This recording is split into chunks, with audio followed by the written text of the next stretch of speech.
धन्यवाद जो वचन 7 क्रूस का वचन में से पहला वचन मुझे मिला। तो पहला वचन है लूका की किताब 23 का 34 अध्याय।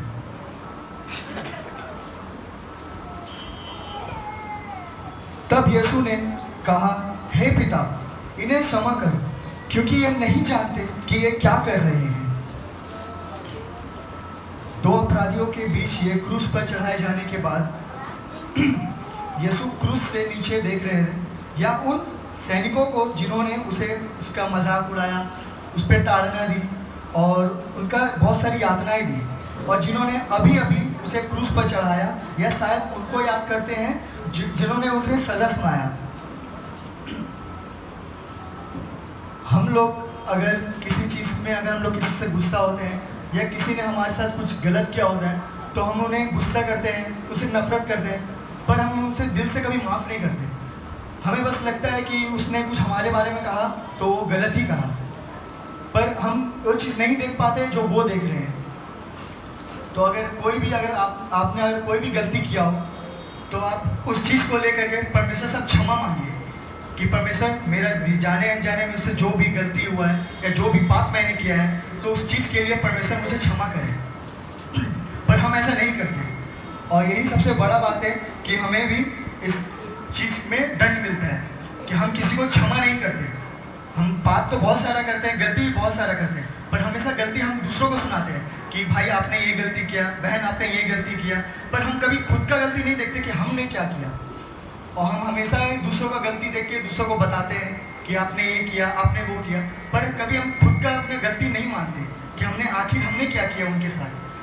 तो मेरा मेन यही चीज़ है कि जब यीशु पर इतने सारे ताड़ना पड़ी, उन्हें कील ठोका गया, उनके हाथों में उनका मजाक उड़ाया गया, उन पर थूका गया, पर परमेश्वर फिर भी उन्हें क्षमा किए। उनसे कहे कि हे यीशु, हे मेरे पिता, इन्हें क्षमा कर, क्योंकि ये नहीं जानते कि ये क्या कर रहे हैं। इतने दर्द, इतने तकलीफ सहने के बाद भी परमेश्वर अपने अपराधियों को बोलते हैं कि पिता, इन्हें माफ़ कर, कि ये नहीं जानते कि हम ये क्या कर रहे हैं। तो क्या हम अपने गलतियों से, हम अपने परमेश्वर से क्षमा नहीं मांग सकते कि हमने क्या गलत किया? हम कभी अपना गलती नहीं मानते, ना कभी अपना गलती को नज़रअंदाज करते हैं। हर चीज़ में हमने कुछ नहीं किया, ऐसे बोलते हैं, लोग समझाते हैं सबको, पर हम क्या गलती करते हैं ये किसी को नज़र नहीं आता है।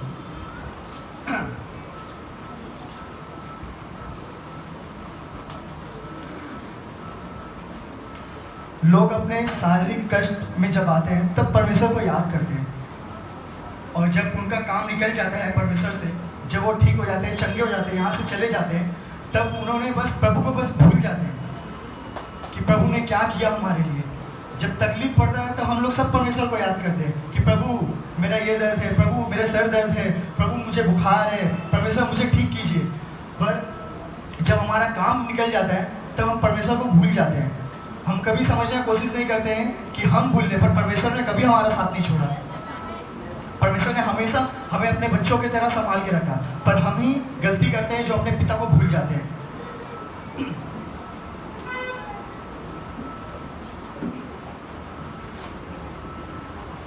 यूहन्ना 20 का 22 में लिखा है,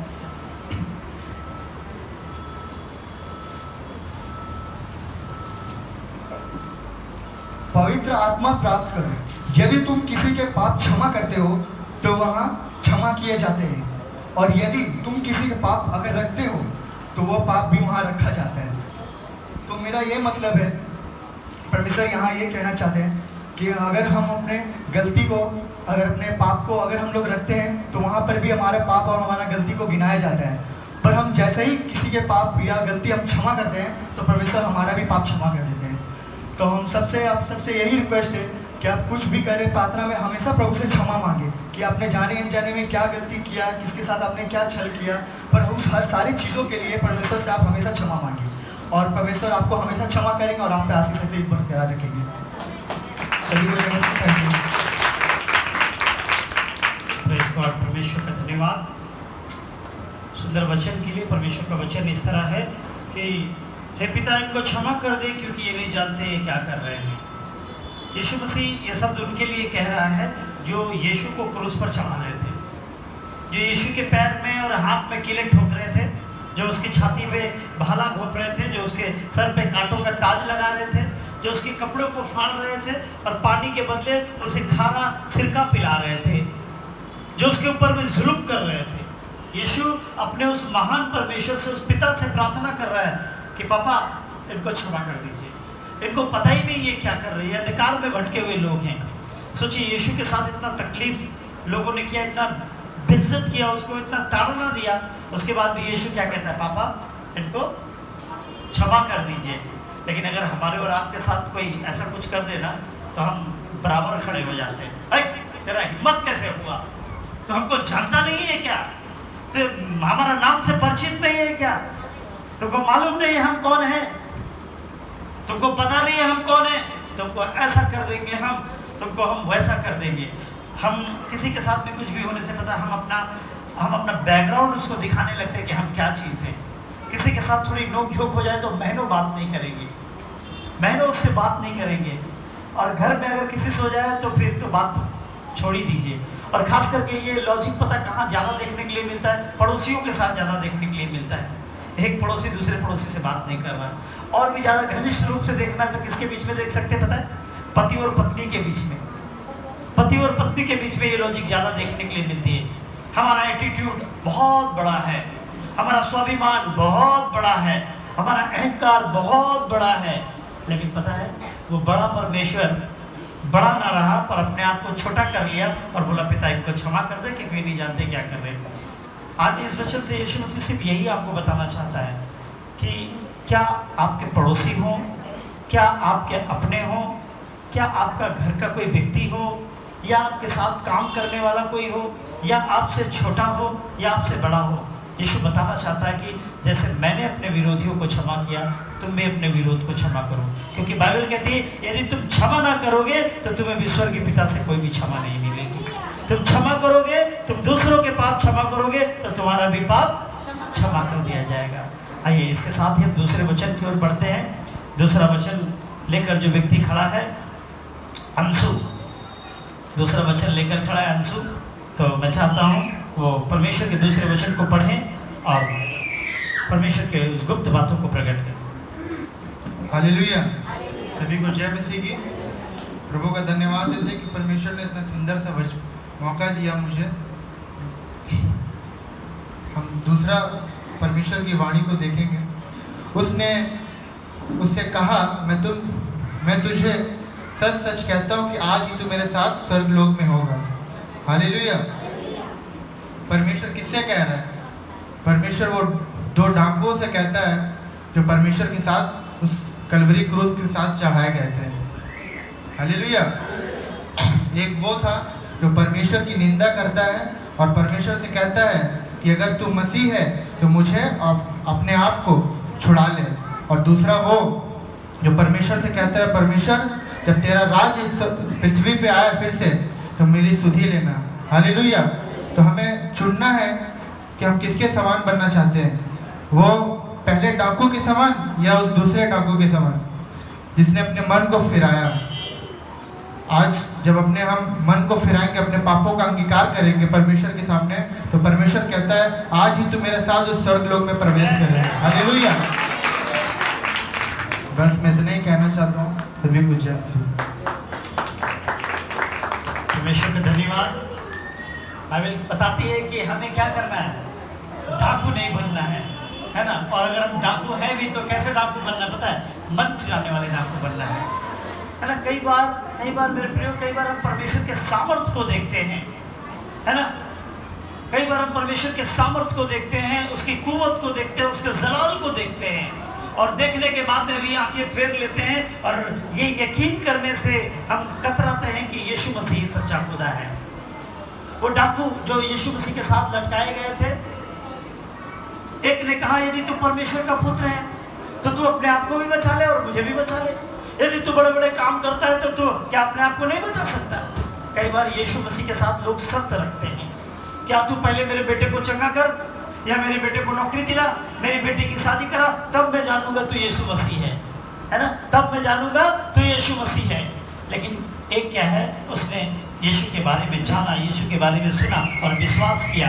और कहा प्रभु मैं इसके जैसा नहीं हूँ प्रभु मैं प्रार्थना करता हूँ प्रभु, तुझसे विनती करता हूँ प्रभु कि जब तू आए प्रभु, तेरा राज्य आए प्रभु, तो मेरे जैसे पापी की क्या करना, सुधि लेना।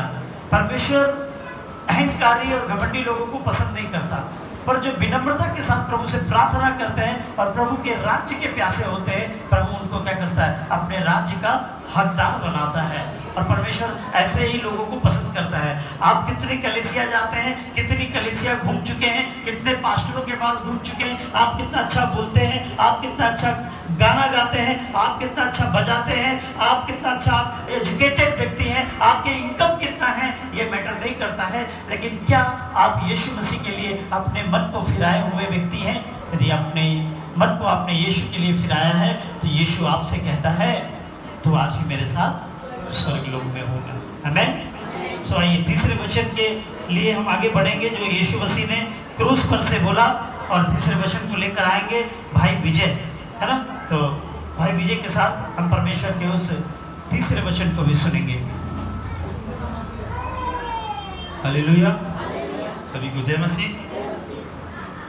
मैं परमेश्वर का धन्यवाद करता हूँ कि प्रभु ने मुझे अपने वचनों के लिए चुना, क्योंकि जो वचन को मानते हैं और परमेश्वर जिन्हें वचन के लिए चुनते हैं, वो परमेश्वर के राज्य के अधिकारी होते हैं। हालेलुया। हमारा वचन तीसरा वचन है, यहाँ परमेश्वर इस प्रकार से कह रहा है कि हे नारी,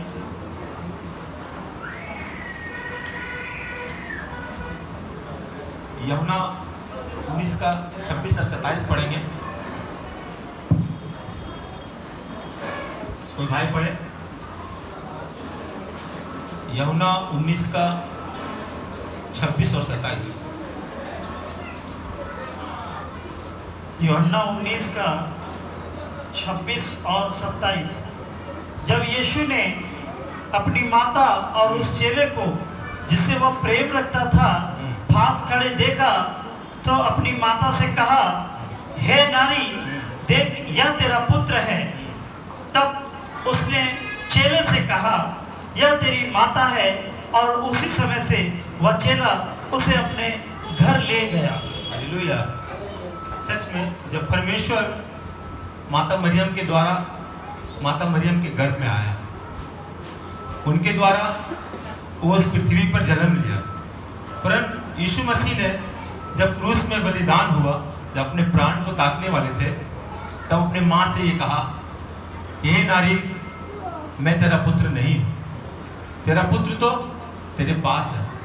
वो अपने भाई को कहता है कि वो उनका पुत्र है, पर यीशु मसीह किसी का पुत्र नहीं है, क्योंकि प्रभु सर्वशक्तिमान परमेश्वर है।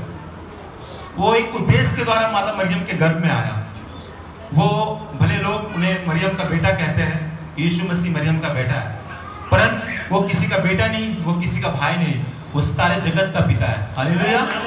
क्योंकि परमेश्वर का वचन कहता है ना कि प्रभु हमारे लिए आया, हमारे पापों के लिए आया, हमें क्या दे? उद्धार दे।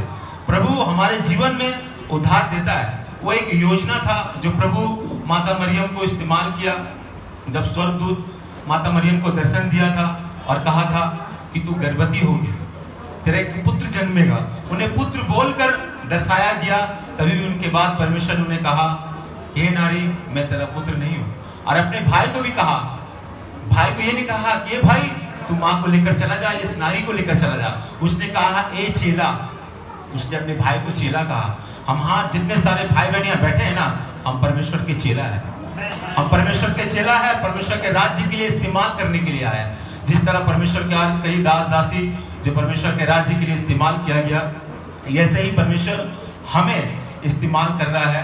प्रभु हमें आगे बढ़ा रहा है।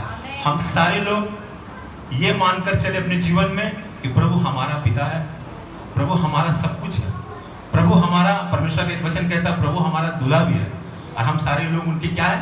दुल्हन है। सारे कलीसिया उनके क्या है? दुल्हन है। आइए हमारे एक वचन पढ़े, यूहन्ना 2 का 1 से 11 तक पढ़ेंगे।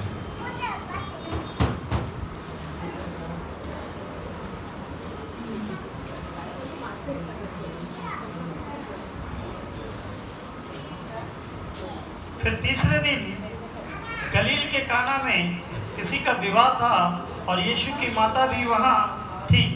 यीशु और उसके चेले भी उस विवाह में निमंत्रित थे। जब दाखरस घट गया तो यीशु की माता ने उससे कहा, उनके पास दाखरस नहीं रहा।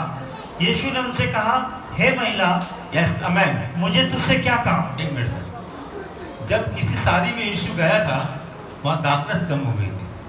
पर यहाँ कह रहा है यीशु के माँ ने यीशु से कहा कि उनकी दासत घट गई, पर यीशु वहाँ भी महिला बोलकर अपनी माँ को दर्शाया। हालेलुया।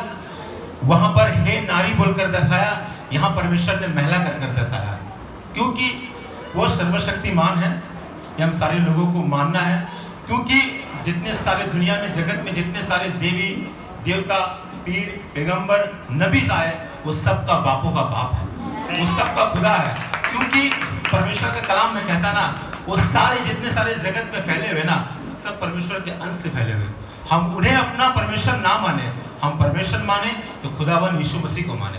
हालेलुया। परमेश्वर आप सबको इस वचनों से आशीष करें। Praise God, hallelujah. परमेश्वर का धन्यवाद उसके तीसरे वचन के लिए जो उसने कहा, हे नारी, है ना। परमेश्वर ने अपनी माँ को, है ना, अगर माँ को कोई बोले हे नारी तो बड़ा अनकंफर्टेबल लगता है ना। हे स्त्री, हे महिला, तो माँ बोलेगी मेरा बेटा पागल हो चुका है। मम्मी को मम्मी नहीं बोल रहा है, बोल रहा है हे नारी, हे स्त्री, हे महिला, है ना। बड़ा अनकंफर्टेबल लगता है। लेकिन उस जगह यीशु मसीह जिस माँ के गर्भ से जन्म लेता है, उस माँ को हे नारी करके संबोधित करता है।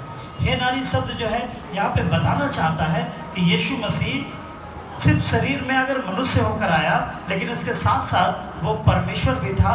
वो 100% मैन और 100% गॉड था।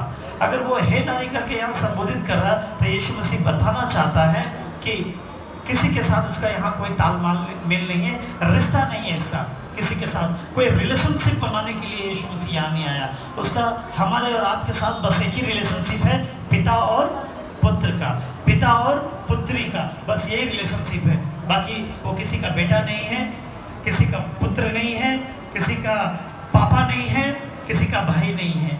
वो सिर्फ एक रिलेशनशिप में आया है, जिसको हम पिता और पुत्र का रिलेशनशिप कहते हैं, परमात्मा और भक्त का रिलेशन कह सकते हैं आप। लेकिन वो अपनी माँ को नारी करके संबोधित करता है और अपने चेले से कहता है, और माँ से कहता है कि आज से ये तेरा पुत्र है, और चेले से कहता है ये आज से तेरी क्या है, माँ है। यीशु मसीह रिश्तों की अहमियत को समझता है। यीशु मसीह क्या है, रिश्तों की अहमियत को समझता है। उसको पता है कि मैं जब क्रूसीफाइड हो जाऊंगा, मैं इस दुनिया से चला जाऊंगा, तो इस माँ का कौन ध्यान रखेगा। इसीलिए वो अपने चेलों को बुलाता है और उसे कहता है कि ये तेरी आज से माँ है, तो इसका क्या करना, ध्यान रखना, इसके साथ साथ रहना। मैंने जो जिम्मेदारी निभाई वो जिम्मेदारी आज से तू निभाना। और माँ से कहता है ये तेरा बेटा है, तो चिंता नहीं करना कि मैं मर रहा हूँ या मैं क्रूस पे चढ़ाया जा रहा हूँ, लेकिन तू चिंता नहीं करना, आज से ये तेरा बेटा रहेगा और तेरे साथ साथ रहेगा। दरअसल यीशु मसीह बताना चाहता है, और वो रिश्तों की कद्र करता है, पता है, और किसी को अकेला देखना नहीं चाहता है।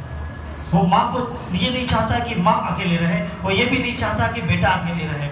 वो रिश्ते की अहमियत को समझता है और रिश्ते की परिपूर्णता को समझता है, और रिश्ते को तोड़ने नहीं, पर रिश्ते को क्या करने आया है, जोड़ने के लिए आया है। इसलिए वो नारी से कहता है ये तेरा पुत्र है, और पुत्र से कहता है ये तेरी माँ है। आमीन। सो आइए हम चौथे वचन की तरफ बढ़े, जो कि भाई सुनील के साथ में हम लोग सुनेंगे। जल्दी से जल्दी आ जाइए, टाइम नहीं है। कहाँ सुनील भाई हैं? Okay, very good.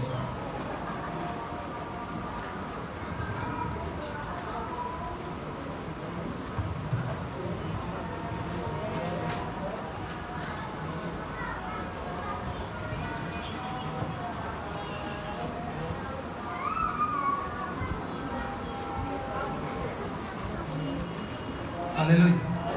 आइए हम परमेश्वर की चौथी वाणी में जाएं।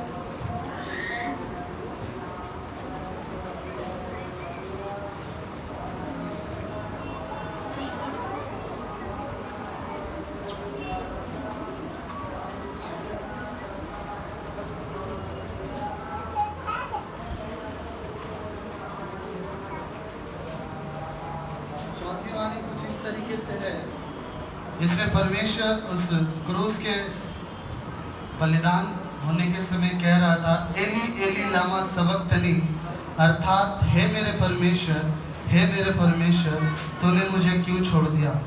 इसका वचन है मत्ती 27 अध्याय उसका 46वां पद। एक बार हम पढ़ेंगे। हालेलुया।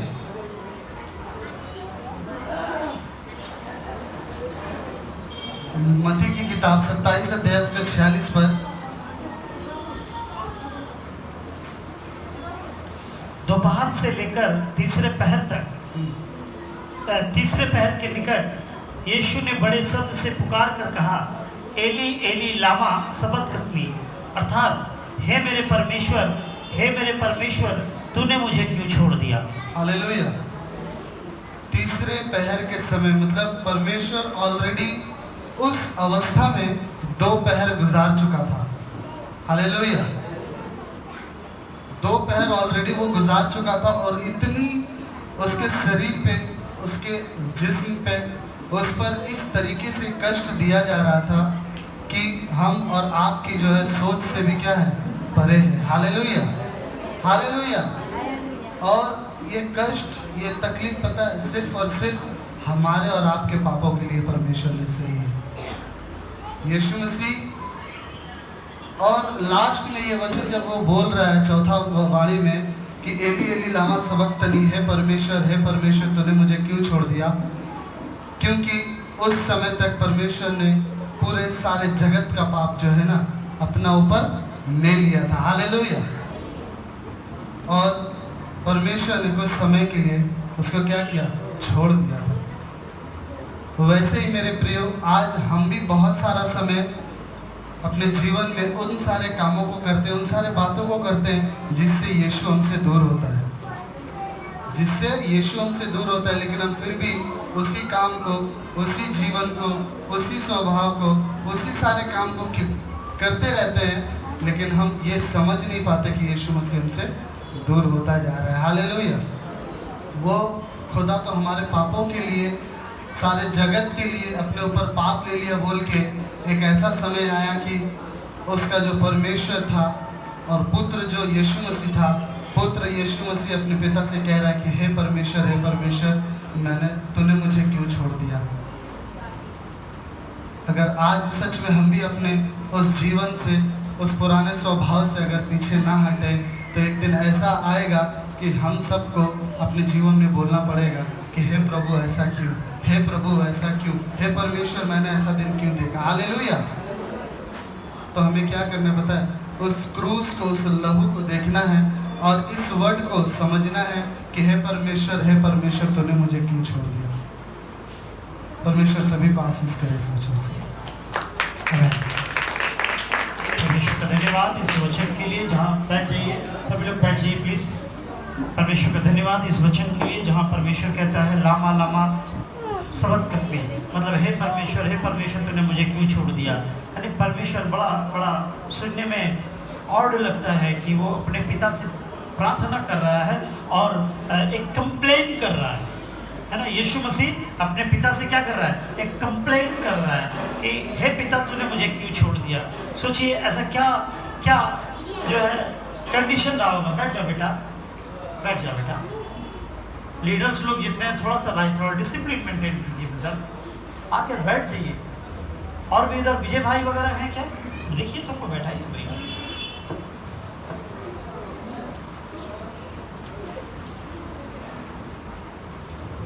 परमेश्वर के वचन में लिखा है कि हे परमेश्वर तुमने मुझे क्यों छोड़ दिया। बाइबल बताती है कि ये बड़ा ऑड लगता है सुनने में कि वो अपने परमेश्वर से प्रार्थना कर रहा है और कहता है कि तुमने मुझे क्यों छोड़ दिया। जिस परमेश्वर ने उसको एक योजना के तहत इस पृथ्वी पर भेजा, जिस परमेश्वर ने उसे सामर्थ्य से भरा, जिस परमेश्वर ने लोगों को बचाने के लिए, लोगों के लिए प्राण देने के लिए उसे इस पृथ्वी पर भेजा, और यीशु उससे कंप्लेन करता है कि पिता तुमने मुझे क्यों छोड़ दिया। सोचने वाली बात है कि यीशु को उसके पिता ने छोड़ दिया जबकि वो बड़े कष्ट में है, जबकि वो बड़ी तकलीफ में है, क्रूस की उस ताड़ना को सह रहा है। हमारा और आपका बेटा जब तकलीफ में आता है ना तो हम जरा थोड़ी देर के लिए भी उसके पास से नहीं हटते। कहीं उसके सर पर हाथ फेर रहे होते हैं, कहीं उसके शरीर में। बात नहीं करो बेटा, कहीं उसके शरीर पर हाथ फेर रहे होते हैं, कहीं उसके बालों पर हाथ फेर रहे होते हैं, और हम बोलते हैं कि बेटा तुझे क्या है, क्या तकलीफ है, क्या परेशानी है। ऐसी स्थिति में जब यीशु मसीह लहूलुहान है, क्रूस पर ताड़ना सह रहा है, और उसके पिता ने उसको छोड़ दिया। कारण पता क्या है? क्योंकि उस समय यीशु आशीषित यीशु के रूप में नहीं था। वहाँ उस समय यीशु वहाँ पे आशीषित यीशु के रूप में नहीं था। उस समय यीशु वहाँ श्रापित यीशु के रूप में था। उस समय यीशु क्रूस पर पापी यीशु के रूप में था। कलंक और पाप से, श्राप से भरा हुआ यीशु के रूप में था। और जब हम श्राप से भरे हुए रहते हैं, जब हम पाप से भरे हुए रहते हैं, जब हम बुराई से भरे हुए रहते हैं, तो परमेश्वर हमारे और आपके पास आ ही नहीं सकता है। आप मसीह में हो सकते हैं, आप अच्छी प्रार्थनाएं कर सकते हैं, आप अच्छा प्रचार कर सकते हैं, लेकिन यदि आपका जीवन पापमय जीवन है, बुराई का जीवन है, अधर्म का जीवन है, आत्मिक जीवन नहीं है, तो आप उससे कभी भी आशा नहीं रखिएगा कि वो आपको संभालेगा, आपको आशीष करेगा और आपके साथ रहेगा। उल्टा क्या करेगा पता? वो आपके जीवन की सारी आशीषों को क्या करेगा? आपके जीवन से निकाल कर बाहर कर देगा। और यदि आप चाहते हैं कि वो हमेशा सदा और सर्वदा आपके साथ रहे, आपको भरपूरी दे, तो याद रखिए, अपने आप को पवित्रता के जीवन में रखिए, पवित्र बनाकर रखिए। यीशु कहता है मैं पवित्र हूँ, इसलिए तुम भी क्या करो? पवित्र बन जाओ। मैं पवित्र हूँ, इसलिए तुम क्या करो? तुम भी पवित्र हो जाओ। यदि तुम पवित्र नहीं हो तो यीशु तुम्हारे करीब नहीं है। यदि तुम पवित्र नहीं हो तो उसका सामर्थ्य तुम्हारे साथ नहीं है। यदि तुम पवित्र नहीं हो तो उसकी कुव्वत तुम्हारे जीवन में काम नहीं करेगी। तुम 1 घंटे की जगह 4 घंटे प्रार्थना कर लो, वो तुम्हारी प्रार्थना सुनेगा ही नहीं, क्योंकि पता तुमने अपवित्रता में जीवन बिताया है, तुमने अपने जीवन को असामान्य कर लिया है, तुमने अपने जीवन को दोष और बुराइयों से भर लिया है। इसलिए यदि आप चाहते हैं कि खुदावंद आपकी प्रार्थनाओं को सुने, आपको बरकत और आशीष दे, तो पता है अपने जीवन को पवित्र कर लीजिए। आइए इस समय हम 5वें वचन की तरफ पढ़ेंगे। जो 5वां वचन लेकर आ रहे हैं भाई महेंद्र भाई, आ जाइए, उनके साथ हम 5वां वचन सुनेंगे। परमेश्वर का धन्यवाद हो कि प्रभु ने फिर से खड़ा किया परमेश्वर अपनी वाणी लेकर। और परमेश्वर का वाणी कुछ इस तरह है, ये 5वां वाणी है, यूहन्ना 19:28 में लिखा हुआ है। ऐसा हम लोग थोड़ा पढ़ेंगे उसको।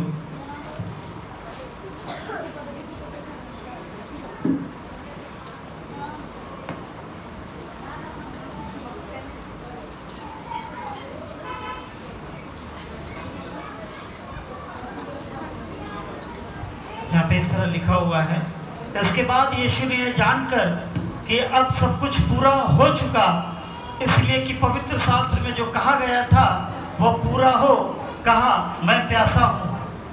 हालेलुया। इसमें सबसे मेन टॉपिक लिखा हुआ है कि मैं प्यासा हूँ।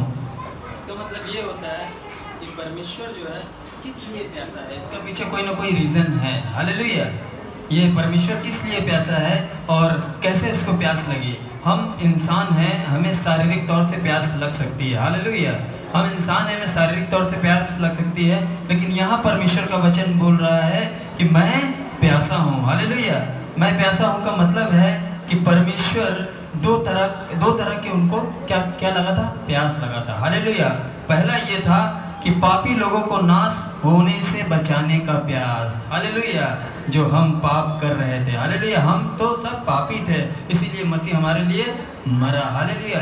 वो प्यास था परमेश्वर का, क्योंकि प्रभु का वही काम था। क्योंकि जब उसने कहा कि सब कुछ पूरा हुआ, इसका मतलब कि सारी वाणियाँ पूरी हो गई और सारा वचन पूरा हो गया। इसलिए परमेश्वर ने बोला कि मैं प्यासा हूँ। हालेलुया। इसका मतलब ये है कि पापी लोगों को नाश होने से बचाने का प्यास। हालेलुया। आज जो हम जीवित हैं, आज जो हम जी रहे हैं मसीह में, वो परमेश्वर की मेहरबानी है, वो खुदा की मेहरबानी है कि हम जिंदा हैं और हम बचे हुए हैं। हालेलुया। यही प्यास थी कि हम बच गए। हालेलुया। और दूसरी प्यास है कि शारीरिक प्यास। परमेश्वर को क्या किया, वो जो जूफा है ना, स्पंज, वो जब उनको मुंह में लगाया गया, उनको प्यास लगी थी, बोला कि मैं प्यासा हूँ। तो परमेश्वर को ऐसे करके क्या किया, पानी का बस जस्ट कुछ 2 बूंदी ऐसे कुछ किया गया था उनको, ताकि उनका प्यास जो है वो तृप्त हो जाए। हालेलुया। तो परमेश्वर का वचन बोल रहा है कि मैं प्यासा हूँ, इसमें पूरा वचन बोल रहा है। इसके बाद यीशु ने यह जानकर कि अब सब कुछ पूरा हो चुका, इसलिए कि पवित्र शास्त्र में जो कहा गया वह पूरा हो, कहा मैं प्यासा हूँ। हालेलुया। प्रभु समझ लीजिए, उनका जो काम था, जिस लिए परमेश्वर ने उन्हें भेजा था, वो काम उनका पूरा हो गया। हालेलुया। और परमेश्वर ने कहा कि मैं प्यासा हूँ, इसका मतलब है उनको जब प्यास लगी तो नाश, हमारा जो नाश था, हम जब नाश हो रहे थे, जब हम पाप में जीवन व्यतीत कर रहे थे, तो वहाँ से क्या कर रहा था परमेश्वर, हमें छुड़ाने। और एक प्यास था, पता है, इसी में जो बोला कि नाश होने का प्यास, इसमें थोड़ा सा समय लेंगे, ज़्यादा नहीं। पापी लोगों को नरक में नाश होने से बचाने का प्यास, मतलब अगर हम अभी तक पाप में होते और अभी तक पापी होते, तो इसका मतलब हम नरक का दरवाजा तक जा रहे होते। हालेलुया। हम अंधकार में थे, उस समय नहीं जानते थे यीशु मसीह को, लेकिन क्या किया, उस परमेश्वर का ये प्यास था कि हमें क्या करें, हमें नाश होने से बचाए और हमें अनंत जीवन दे। हालेलुया। और क्या बोला कि हाँ, नाश होने से बचाने के लिए जब यीशु क्रूस पर लटके थे, तो उनके चारों ओर दुष्ट पापी लोग खड़े थे, जिन्हें अपने पापों के लिए कोई पश्चाताप नहीं था। उन्हें नाश होते देख यीशु ने कहा मैं प्यासा हूँ। इसीलिए यीशु ने अपने चेलों से कहा, देखिए यूहन्ना 4:34 में क्या कहता है, एक बार हम पढ़ लेंगे।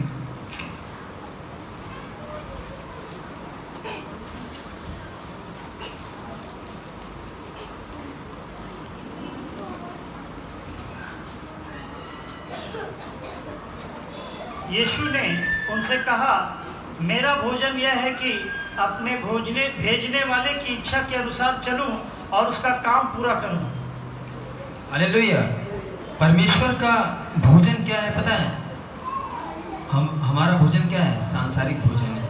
हालेलुया। लेकिन प्रभु का भोजन यही है कि वचन कह रहा है कि यीशु ने उनसे कहा, मेरा भोजन यह है कि अपने भेजने वालों की इच्छा के अनुसार चलो और उसका काम पूरा करो। क्योंकि परमेश्वर ने जिस लिए मुझे भेजा है, यहाँ पे इस धरती में भेजा है, 100% मैन एंड 100% गॉड के रूप में भेजा है, तो परमेश्वर ने हमें काम क्या दिया, किस प्यास को साथ भेजा है और किस लिए भेजा है कि मैं उसके कामों को पूरा करूं। और जो यीशु पूरा कर रहा था वो हम और आपको पूरा करना है। हालेलुया। इसी काम को पूरा करना है, लोगों को क्या करना है, सेविकाई करना है और लोगों के पास जाना है और उनको प्रभु यीशु मसीह के सुसमाचार को देना है, उनके वचनों को बताना है। हालेलुया। यही काम हमें करना है जो हमारा पिता ने किया। और इसमें बोला है कि अपने भेजने वाले की इच्छा के अनुसार चलो और उसका काम पूरा करो। परमेश्वर की इच्छा क्या है यीशु मसीह के जीवन में, वो प्रभु ने समझ लिया था। हालेलुया। क्योंकि वो जो है एक लौते पुत्र थे और उनसे परमेश्वर बहुत प्यार करता था। उसी तरह यीशु ये इस वचन के जरिए कहना चाहता है कि हम भी अपनी इच्छा के अनुसार चलना छोड़ दें। हालेलुया। हम अपनी इच्छा के अनुसार नहीं, वरन यीशु मसीह की इच्छा के अनुसार चलें और जीवन को व्यतीत करें। तो यही प्यास था परमेश्वर का कि हमें बचाएं नाश होने से और नष्ट होने से बचाएं, ताकि हम इसी तरह यहाँ खड़े होकर गवाही दें और परमेश्वर के वचन का क्या करें, इस्तेमाल करें। हालेलुया। यूज करें। प्रभु का धन्यवाद। आइए इस समय हम छठे वचन की तरफ बढ़ेंगे, जो मीरा बहन के साथ हम लोग सुनेंगे क्रूस की छठी वाणी को।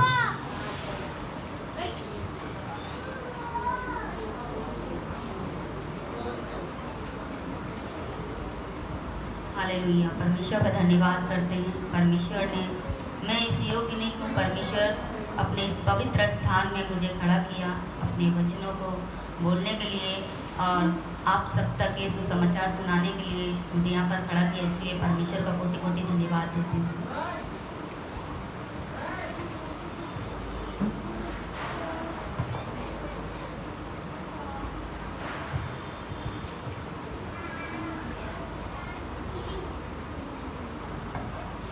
आइए हम मिलके परमेश्वर का वचन को निकालेंगे। यूहन्ना का 19:30, यूहन्ना का 19:30।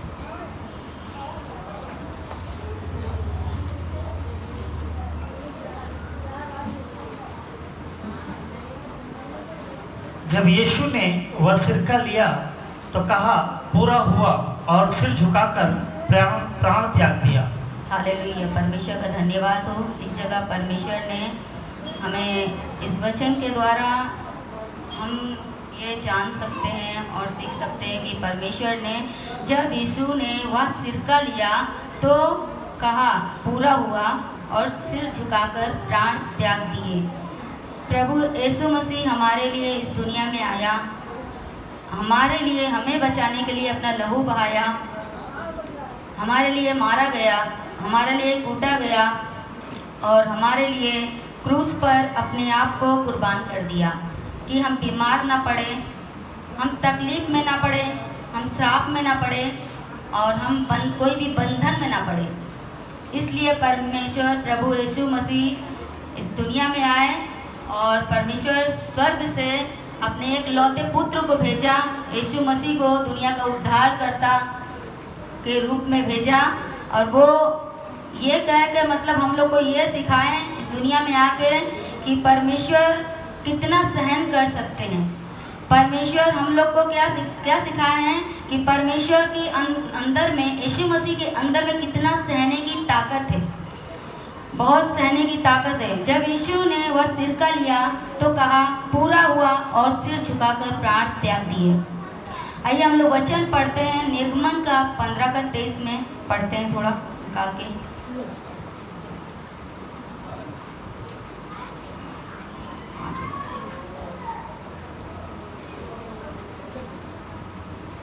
फिर मारा नामक एक स्थान पर पहुँचे, वहाँ पानी खारा था, उसे वे ना पी सके, इस कारण उस स्थान का नाम मारा पड़ा। हालेलुया, परमेश्वर का धन्यवाद। एक मारा नाम का स्थान था, परमेश्वर ने वहाँ पर जाके उस पानी को मीठा कर दिया। प्रभु यीशु मसीह ने चमत्कार किया और उस जगह का पानी मीठा हो गया। तो क्या परमेश्वर अपने आप को बचा नहीं सकते थे? अपने आप को बचा सकते थे, वो आश्चर्य कर्म कर सकते थे। अपने आप को चाहे तो उस सूली से खुद को उतार सकते थे, अपने आप को बचा सकते थे, या अपने आप को वहाँ से अपने आप को हटा के कहीं और भी रख सकते थे, पर नहीं, परमेश्वर ने ये सब सह के हम लोगों को ये शिक्षा दी है, ये सिखाया है कि प्रभु यीशु मसीह कितना सहते थे। हम लोग के लिए मारे गए, हम लोग के लिए गाड़े गए और फिर तीसरे दिन बाद परमेश्वर जी उठे।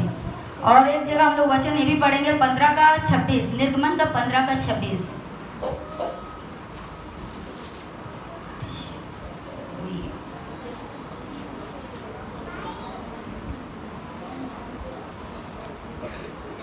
यदि तू अपने परमेश्वर यहोवा का वचन तन मन से सुने और जो उसकी दृष्टि में ठीक है वही करे और उसकी आज्ञाओं पर काम लगाए और उसके सब विधियों को माने, तो जितने रोग मैंने मिस्रियों पर भेजे उनमें से एक भी तुझ पर न भेजूंगा, क्योंकि मैं तुम्हारा चंगा करने वाला यहोवा हूँ। हालेलुया, परमेश्वर का धन्यवाद हो।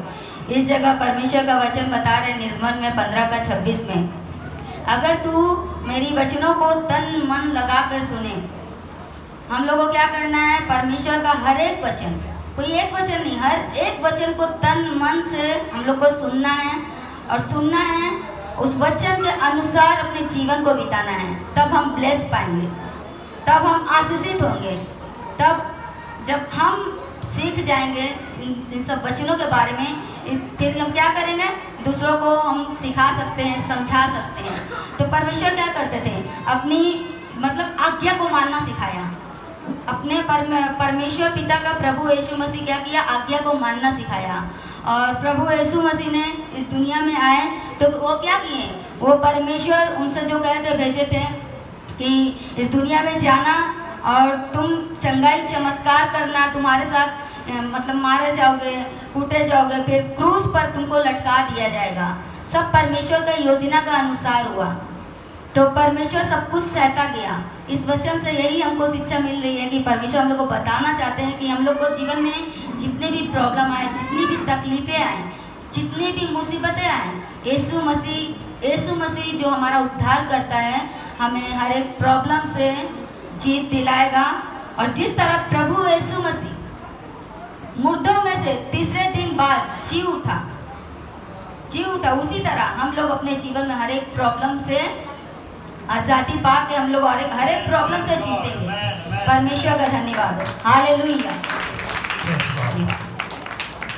परमेश्वर का धन्यवाद परमेश्वर की छठी वाणी के लिए, जिसमें खुदावंत ने कहा कि पूरा हुआ, है ना। पूरा हुआ एक ऐसा शब्द है जो कि कंप्लीट होने को दिखाता है। यीशु मसीह के पिता, स्वर्गीय पिता ने उसको एक जिम्मेदारी दी, एक काम दिया कि तुमको जाकर जहाँ में क्या करना है, तुमको लोगों के साथ क्या करना है, क्या बताना है, और फिर लोगों के पापों को उठाकर उस काम को क्या करना, अंजाम देना है, उनके लिए एक कुर्बानी देना है। और यीशु मसीह ने जो जैसा पिता ने काम दिया था, यीशु मसीह ने ठीक हूबहू उस काम को किया और अंत में अपने प्राणों को क्या किया, क्रूस पर देकर यीशु मसीह के पिता के काम को क्या किया, पूरा किया।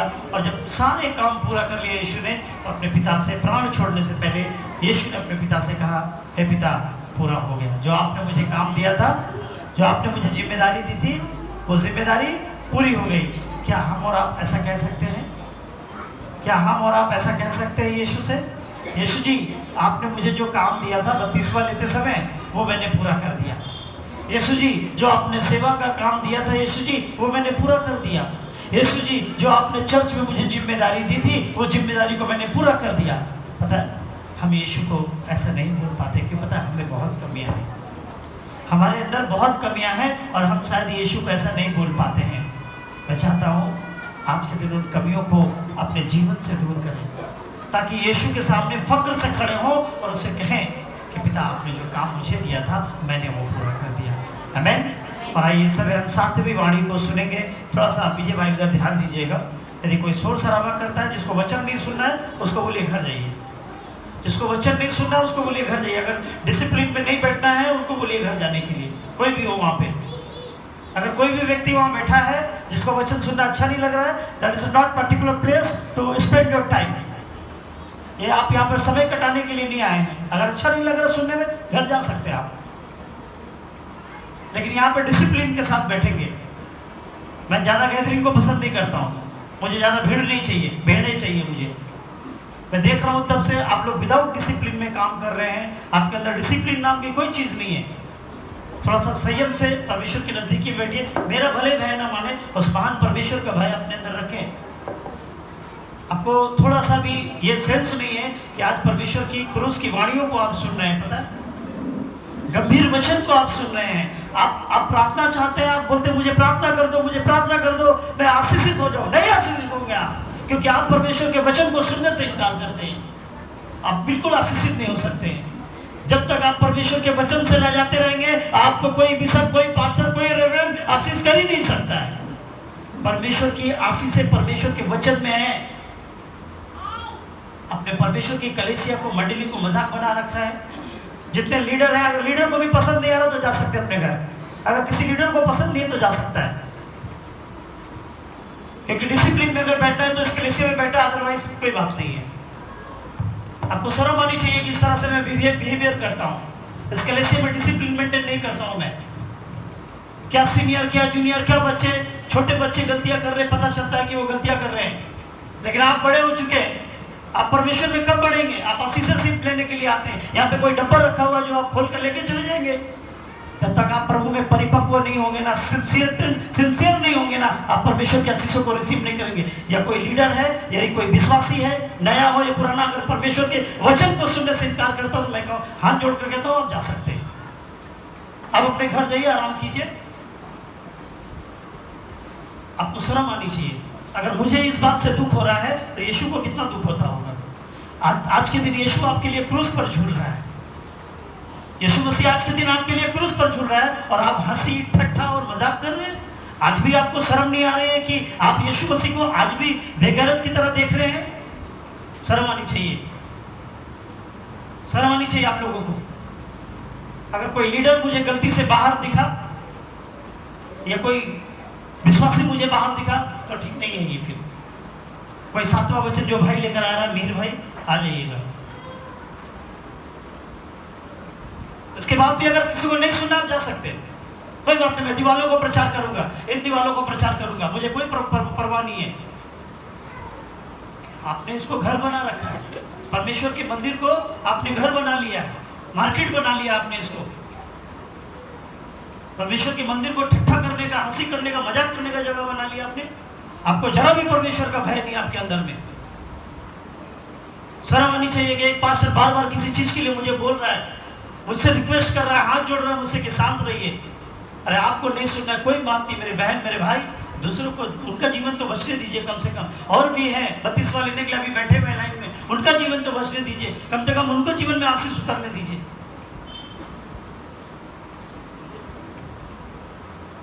आप सभी को जय मसीह। परमेश्वर का 7वां वचन ये था, यीशु ने बड़े शब्द से पुकार कर कहा, है पिता मैं अपनी आत्मा तेरी ओर को सौंपता हूँ, और ये कहकर अपना प्राण छोड़ दिया। परमेश्वर हमें वहाँ ये दर्शाते हैं कि परमेश्वर अंतिम समय तक परमेश्वर ने अपने पिता से प्रेम रखा जो हम नहीं रखते। आते हैं, आशीषें लेते हैं, एक चेकबुक में साइन कराते हैं और चड़क से बाहर।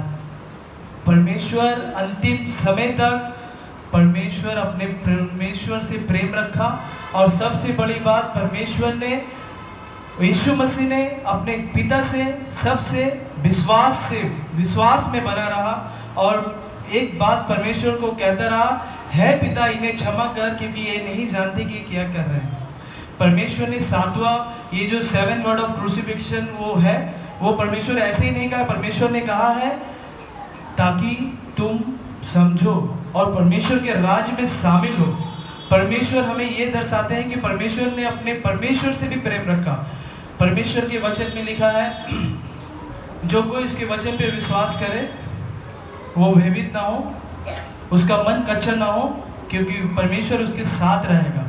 परमेश्वर हमारे हमेशा साथ रहते हैं। परमेश्वर जब ये वचन कह रहे थे कि है पिता, और बड़े शब्द से पुकार कर कहा, परमेश्वर मैं अपनी आत्मा तेरे हाथों में सौंपता हूँ। एक जगह ऐसा वचन और भी लिखा है, जब दाऊद राजा जब प्रार्थना करता है, भजन संहिता 31 और 5 में दाऊद इस तरह से कहता है कि परमेश्वर मैं अपनी आत्मा तेरे हाथों में सौंपता हूँ। वो डरते डरते कहता है, वो परमेश्वर को अपनी आत्मा समर्पण नहीं करता, वो डरते डरते कहता है, वो बोलता है परमेश्वर मैं अपनी आत्मा तेरे हाथों में सौंपता हूँ। पर यहाँ पे यीशु मसीह ना डरे ना कुछ, पूरी समर्पण के साथ में अपनी आत्मा को अपने परमेश्वर अपने पिता से मिला दिया। परमेश्वर ने कहा स्वर्ग में वही चढ़ा जो स्वर्ग से उतरा। परमेश्वर ही स्वर्ग में है, हालेलुया, और परमेश्वर के दाहिनी ओर जाके बैठ गया। परमेश्वर हमें ये कहता है कि तुम मेरे तरह बनो। परमेश्वर कहता है कि मेरा स्वभाव तुम्हारे अंदर हो, जो हमारे अंदर नहीं होता। हमारे अंदर सिर्फ एक स्वभाव होता है, आशीष लेंगे और गेट का बाहर। थोड़ा कोई कान में थोड़ा फुसफुसा दे और गेट का बाहर, चाहे बत्तीसवां लिया हो, चाहे कुछ भी, चाहे 10 साल से मसीह क्यों ना हो, विश्वासी क्यों ना है, 2 मिनट के लिए कोई कान में फुसफुसा दिया, गेट का बाहर। परमेश्वर बोलता है जो अंत तक विश्वासी बना रहे, स्वर्ग राज उसी का है। परमेश्वर वहां पर अपने आप को कुर्बान कर दिया। परमेश्वर के शरीर से कतरा कतरा लहू, और वो जो पिलाया गया था, वो जो सिरका जब पिलाया गया, यहाँ पे जब भाला जो भोगा गया, तो भाला से भी सिरका निकल आया। परमेश्वर के शरीर में एक तो खून नहीं था। परमेश्वर ये बताना चाहता है अंत तक धीरज धरो, स्वर्ग राज उसी का है, हालेलुया। स्वर्ग राज ऐसे किसी का नहीं, स्वर्ग राज उसका है जो अंत तक धीरज धरे। अंत तक ये नहीं, आपकी मृत्यु तक। परमेश्वर बोलता है मैं जब तक ना हूं तब तक तुम्हारा प्रेम ठंडा ना हो। परमेश्वर बोलता है मैं हूं सो तुम हो। परमेश्वर जगत की ज्योति है और हम उनके संतान हैं, हालेलुया। परमेश्वर का वचन में लिखा है यूहन्ना 10 उसके 17 में परमेश्वर कहता है, परमेश्वर ने एक सिद्ध जन को वहां पे प्रोवाइड किया, हमारे बीच में प्रोवाइड किया। परमेश्वर ने एक सिद्ध जन को प्रोवाइड किया, जिसके अंदर ना उसको कम देखेंगे, इसके ज्यादा देखेंगे, मतलब कि एक आग में काजर एक आग में सुरमा, वो सिस्टम नहीं। परमेश्वर के अंदर में जो परमेश्वर जो बोलता है सो एक। परमेश्वर एक समय एक व्यभिचारिणी का उसका फैसला कर रहा था, तो सब लोग बोल रहे थे कि इसको मारो, इसको ऊपर पथराव करो। परमेश्वर कहता है कि जो व्यभिचार नहीं किया होगा वही इसके ऊपर पथराव करो, वहां से सब चले जाते हैं। परमेश्वर सिद्ध है। अब परमेश्वर हमें कहता है मेरा स्वभाव तुम्हारे अंदर हो, मैं आज मसीह में 5 साल से हूँ। 5 साल से ये पहला बार परमेश्वर ने मुझे यहाँ पे खड़ा किया अपने वचनों के द्वारा। कल मैंने और एक भाई ने और दर्शन पाया। मैंने जैसे ही इस वचन के लिए मैं प्रार्थना कर रहा, मैंने वैसे ही एक दर्शन पाया कि मैं एकदम लास्ट में बोलता हूँ, और एक भाई ने वही जगह सेम से एक दर्शन पाया, अनिकेत भाई ने, कि वो एकदम फर्स्ट बोल रहा है। परमेश्वर का आत्मा हर जगह हर वक्त काम करता है। परमेश्वर हम सब पर अपनी आत्मा को उंडेलता है ताकि हम शैतान से लड़े, पर हमें लड़ने के अंदर में मन नहीं है। वो बोलता है, परमेश्वर का वचन में लिखा है, मन को असत्य लोग रखा है, उसको एक अलग सा बीमारी है जो इसका खोज कोई नहीं कर सकता है। परमेश्वर सिर्फ एक तो बात और बोलना चाहता है परमेश्वर के द्वारा। परमेश्वर ने कहा है कि जब भी तुम मसीह में हो, जब भी तुमने मसीह को जाना है, एक मन, एक चित्त, एक ही प्रेम, एक ही मनसा के साथ परमेश्वर के साथ बने रहो। जैसे कि परमेश्वर के उसके क्या पौलुस ने जब परमेश्वर को जाना, तो परमेश्वर के वचन में लिखा है, पौलुस कहता है, मैं और मेरा पूरा घराना मसीह के साथ चलेगा, तुम्हें क्या करना है मुझे नहीं मालूम। पर हमें मालूम होना चाहिए कि मेरा अगला क्या कर रहा है, ताकि हम उसे भी बचा सकें। पर हम उसे बचा ही नहीं पाते, हम अपने आप को नहीं बचा पाते, तो उसको क्या बचा पाएंगे। परमेश्वर का पहला सबसे बड़ा शब्द है, यीशु ने कहा, है पिता इन्हें क्षमा कर कि भी ये नहीं जानते कि ये क्या कर रहे हैं। हम लोग क्या कर रहे हैं परमेश्वर के साथ, परमेश्वर को नहीं मालूम है, हमको नहीं मालूम है, सॉरी, ये हम लोग को नहीं मालूम है। हम लोग बपतिस्मा लेने के बाद पान खा रहे, पुड़िया खा रहे, सिगरेट पी रहे, बीड़ी खा रहे, खैनी खा रहे, वे विचार कर रहे, यहाँ देख रहे, वहाँ देख रहे, ये कर रहे, लालच कर रहे। परमेश्वर कहता है पिता इन्हें क्षमा कर क्योंकि ये नहीं जानते ये क्या कर रहे हैं। परमेश्वर ने हमें वहाँ भी क्षमा किया। परमेश्वर हमें हर वक्त क्षमा करता है, पर हम उस काबिल नहीं है, क्षमा के योग्य नहीं है, क्योंकि हम पर सेकंड में एक गलती पर गलती करते रहते हैं। यीशु ने और एक बात और कहा, दूसरा बात यीशु ने कहा, तू आज ही मेरे साथ स्वर्ग लोक में होगा। परमेश्वर का कहने के मतलब यह है, जो कोई यहाँ से मन फिराएगा वो परमेश्वर के राज में अधिकारी बनेगा। वो स्वर्ग राज उन्हीं का है जिसने भी मन को फिराया। परमेश्वर के मन में लिखा है, जो कोई विश्वास करे वो प्रतिथि कर ले, क्योंकि उसके लिए हो गया वो हो जाएगा। परमेश्वर कहता है कि तुम सोच लो तुम्हारे लिए हो जाएगा, वो हो गया। मैंने एक बहन के लिए प्रार्थना किया था, एक गवाही दे सकते हैं, एक तो टेस्टिमनी है, एक तो आईसीयू में एक तो भाई आए थे। वो भाई पेड़ से अपने उसका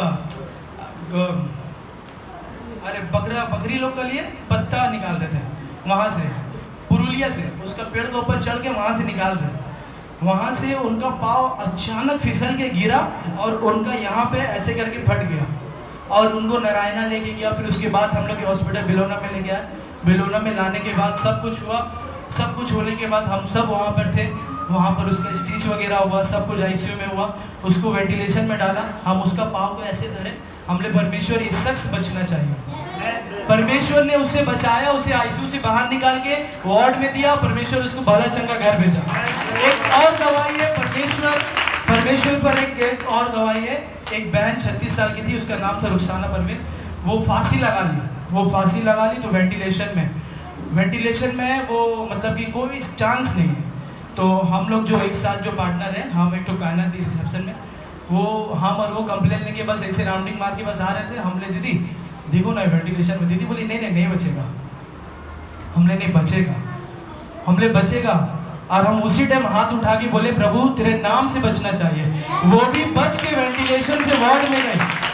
एक और बहन जो जल गई थी, हमारे बीच में उनके भाई रहते हैं, वो बहन जल गई थी ये नवरात्र के टाइम में। पूरा शरीर उनका जल गया, पूरा फ्रंट जल गया। 50 to 60% वो बर्न हो गई थी। बर्न होने के बाद उसका दूसरा दिन मेडिक्लेम डिनाई हो गया। हम जब अपना सिस्टम में जाके देखें कि उसका मेडिक्लेम डिनाई लिखा है, तो हम दूसरे दिन जाके अपने वाइफ को बोलते, देखो ना दीदी ऐसे करके वो प्रेग्नेंट भी है 5 महीने का, और पता नहीं परमेश्वर उसको जवाब दे दिया, बोला कहा होगा कहा नहीं। तो हम दोनों फिर वहाँ पर प्रार्थना किए। प्रार्थना करते वक्त हम फिर सो गए। हम लोग फिर सो के जब उठे, घर गए, ऑफिस जाने के बाद हमको एक भैया बोलते, मिहिर उसका मेडिक्लेम कंफर्म हो गया, अप्रूवल मिल गया। हमने भी परमेश्वर का धन्यवाद हो कि परमेश्वर हर एक प्रार्थना का उत्तर देता है। परमेश्वर यहाँ तक यहाँ तक हम सबको संभाले कि हम परमेश्वर से दूर भी हो गए, तब भी परमेश्वर हमें ऐसे करके संभाल के रखा है ताकि परमेश्वर कहता है मेरा बनाया हुआ कोई नष्ट ना हो। हम एक घर को बनाते हैं, आखिर वो घर नष्ट हो जाए हमें कितना तकलीफ होता है। सोचो परमेश्वर एक मनुष्य को बनाता है, वो मनुष्य परमेश्वर की आराधना स्तुति ना करके वो कहीं और जाके परमेश्वर की आराधना स्तुति करता है, परमेश्वर को कितना दुख होता है। तब भी परमेश्वर ऐसे हाथ खड़ा करके बोलता है हाँ मैं तुझे संभालूंगा। परमेश्वर के वचन में लिखा है हे बोझ से दबे हुए लोगों मेरे पास आओ मैं तुम्हें विश्राम दूंगा। परमेश्वर हर एक जन को बुलाता है। ये हमारा मन होना चाहिए कि हम परमेश्वर के पास जाएं। बीच में एक भाई का गवाही था, मैंने सुना पास्टर जी के मुंह से कल कि उस भाई का कुछ काम नहीं हो रहा था, मतलब कि कोई बोला कि हम नहीं देंगे उसको काम।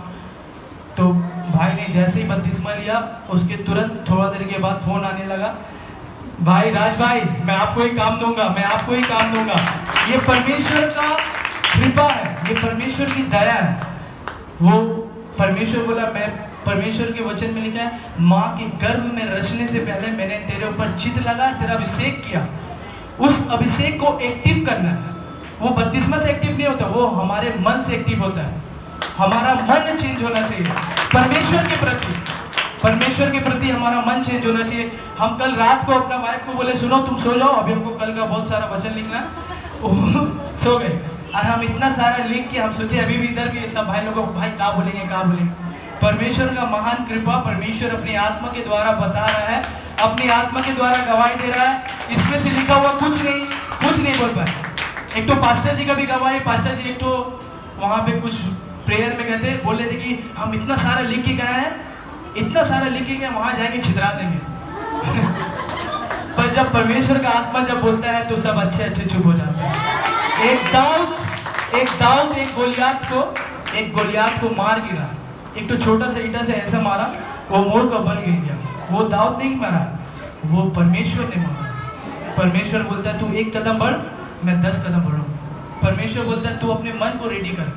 परमेश्वर ने पूरी समर्पण के साथ, ना कोई दबाव से, ना कोई चिंता से, ना कोई डर से, ना कोई लज्जित से, परमेश्वर ने पूरी समर्पण के साथ में परमेश्वर ने कहा, बड़े शब्द से पुकार कर कहा हे मेरे परमेश्वर मैं अपनी आत्मा तेरे हाथ में सौंपता हूँ।